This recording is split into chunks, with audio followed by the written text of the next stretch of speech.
Siti Wira Febrian NIM 113, Prodi Pendidikan Bahasa Arab, kelas PBAC, Fakultas Tarbiyah dan Keguruan Universitas Islam Negeri Imam Bonjol Padang.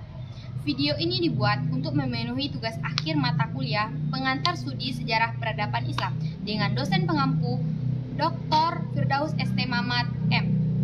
Selamat menyaksikan, jangan lupa like, comment, and subscribe. Bye-bye! Pada video kali ini, saya akan membahas tentang faktor penyebab terjadinya perang salib. Sebelum kita masuk ke faktor, kita harus tahu apa itu perang salib. Jadi, perang salib adalah merupakan perang yang dikenal sepanjang sejarah, tidak hanya bertujuan untuk memperebutkan kota suci yaitu Yerusalem. Namun, perang ini juga merupakan perang suci antara kaum muslimin dan kaum Kristen.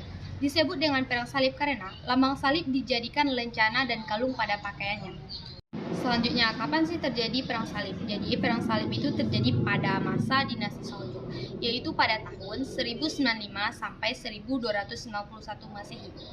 Jadi, perang salib itu terjadi pada masa pemerintahan Bani Seljuk.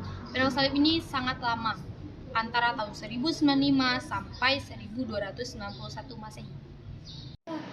Setelah kita mengetahui apa itu perang salib, kapan terjadinya perang salib, selanjutnya kita masuk kepada faktor penyebab terjadinya perang salib. Yaitu ada beberapa faktor. Yang pertama, faktor agama, yaitu hilangnya kemerdekaan umat Kristen untuk berziarah ke Yerusalem pada masa dinasti Seljuk. Selanjutnya, namun pada masa dinasti Bani Fatimiyah diperbolehkan untuk berziarah ke Yerusalem, namun lebih diperketat. Jadi ini membuat masyarakat Kristen itu ingin sekali untuk menguasai Yerusalem karena mereka menganggap Yerusalem itu juga merupakan tanah suci mereka, tempat suci mereka, tempat beribadah mereka. Selanjutnya yaitu fanatisme umat Kristen terhadap agamanya. Jadi umat Kristen ini sangat fanatik terhadap agamanya. Jadi umat Kristen ini dari dulu menimbulkan rasa kebencian dan kedengkian terhadap agama Islam. Karena mereka merasa mereka tidak dapat menguasai Yerusalem, sedangkan umat Islam dengan sangat mudah dapat beribadah di Yerusalem. Selanjutnya yaitu ekspedisi spektakuler sebagai kebijakan yang dilakukan oleh Eropa dengan sebagai semangat religius yang terjadi pada abad 10 dan 11. Selanjutnya itu faktor politik. Jadi faktor politik ini kekhawatiran umat Kristen yang merasa terancam terhadap penaklukan umat Islam.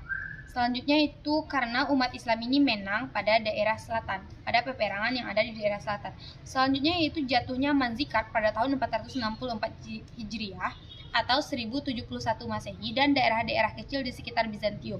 Jatuhnya Manzikert ini terjadi pada masa Bani Seljuk. Ini membuat masyarakat Kristen atau umat Kristen ingin sekali untuk menguasai Yerusalem karena mereka merasa kayak umat Islam ini semakin jaya karena menang pada perperangan yang ada di selatan.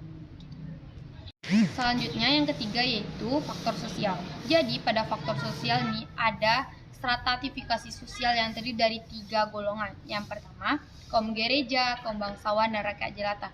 Jadi di sini rakyat jelata ini merasa tertekan karena kaum Kristen ini menekan dan mengancam mereka jika mereka tidak andil dan tidak ikut dalam berperang melawan umat Islam dalam perang salib, maka mereka akan diberikan tekanan, diancam. Jadi mereka merasa mereka harus berperang karena untuk mendapatkan kebebasan dan kesejahteraan.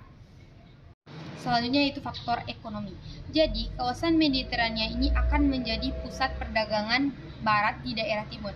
Jadi orang-orang barat ini ingin sekali untuk menguasai pasar pada daerah kawasan Mediterania itu.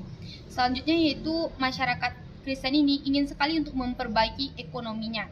Yang ketiga yaitu masyarakat yang berada pada strata terbawah atau rakyat jelata dimobilisasi untuk ikut dalam berperang agar mereka nanti diberikan iming-iming untuk diberikan kebebasan, kesejahteraan jika mereka ikut berperang. Jadi jika mereka ikut berperang maka ekonomi mereka akan tinggi, mereka tidak lagi terancam, maka mereka akan diberikan kebebasan kesejahteraan dengan mereka ikut andil dalam berperang ini. Setelah saya tadi menjelaskan tentang faktor penyebab terjadinya perang salib, tentu ada akibat. Akibat dari perang salib ini adalah menimbulkan beberapa akibat penting dalam sejarah dunia. Jadi perang salib ini membawa Eropa ke dalam kontak langsung dengan dunia muslim dan terjadinya hubungan antara timur dan barat. Sekian dari penjelasan saya. Banyak maaf. Wabillahi taufik wal hidayah. Wassalamualaikum warahmatullahi wabarakatuh. Bye bye. Terima kasih.